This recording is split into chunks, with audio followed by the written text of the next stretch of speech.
নিয়ে form fill আপে নারাজ বাঁকুড়ার আদিবাসীদের একাংশ। তাদের কি বক্তব্য? আদিবাসীরা দেশের আদি নাগরিক, তাদের কেন নাগরিকত্ব প্রমাণ করতে হবে?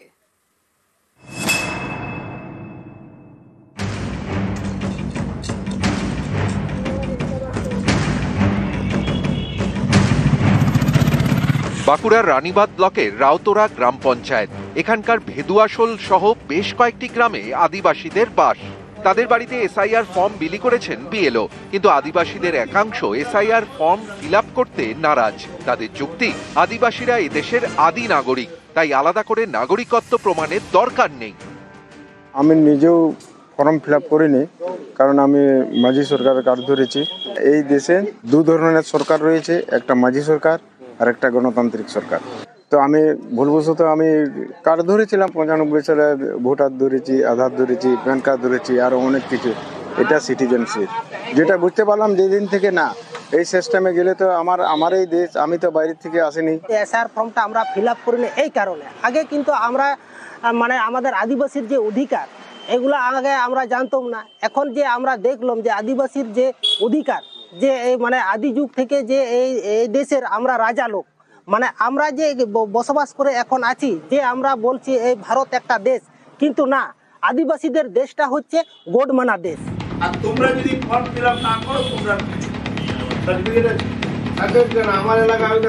বাঁকুড়া জেলা প্রশাসনের বক্তব্য, আদিবাসীদের বুঝিয়ে এসআইআর ফর্ম ফিল আপের চেষ্টা করা হবে।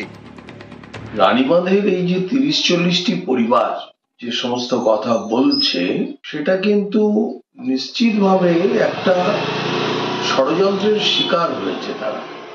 2024 সালেও তারা কিন্তু ভোট দিয়েছে। আমার বিশ্বাস নির্বাচন কমিশনও তাদের প্রক্রিয়ার মাধ্যমে এই মানুষগুলোকে সেইভাবে বোঝাবে। যারা এই ধরনের কথা এই পরিবারদের বোঝাচ্ছে, একটা দেশ বিরোধী ভাবনা মানুষের মধ্যে ঢোকাবার চেষ্টা করছে। উড়িষ্যা থেকে একটা থিম এসছে যে ভারতবর্ষে কোনো সরকার নেই, একটাই সরকার আছে, মাঝি সরকার।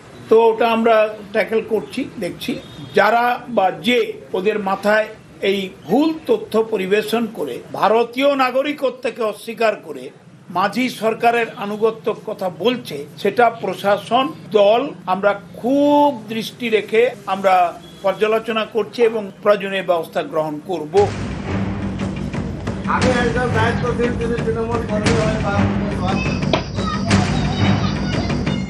বাঁকুড়া থেকে প্রিয়ব্রত গোস্বামী, নিউজ 18 বাংলা।